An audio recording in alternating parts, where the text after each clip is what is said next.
نے اسے کہا کہ تو تھوڑا اور بھی رو لے تو تیرا بنتا ہے۔ ایک صاحب کے ساتھ نا میں کھڑا ہو گیا نماز پڑھنے کے لیے، تراوی، تو بڑا ہی رونے لگے وہ تراوی میں، بہت روتے جا رہے ہیں، ہچکیاں ان کو، تو میری سمجھ میں نہیں آ رہا تھا، اس لیے کہ جو آیات، جو پارا اس دن چل رہا تھا، وہ آیتیں بھی ساری رحمت والی تھی، کرم والی تھی۔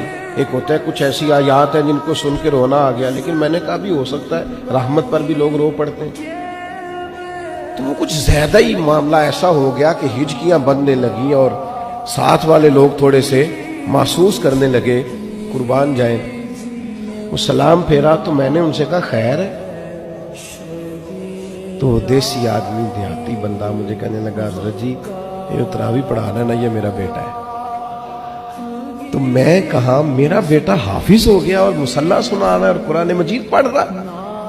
تو آج پہلی دفعہ یہ قرآن مجید سنا رہا ہے تو مجھے ایسے لگتا ہے جیسے میری شان بڑی ہو گئی، میں بڑا بلند ہو گیا ہوں مرتبہ۔ میں نے اسے کہا کہ تو تھوڑا اور بھی رو لے تو تیرا بنتا ہے، اس لیے کہ جس جگہ پہ تو کھڑا ہو کے سوچ رہا ہے نا، یہ وہ بہت بڑی بات ہے۔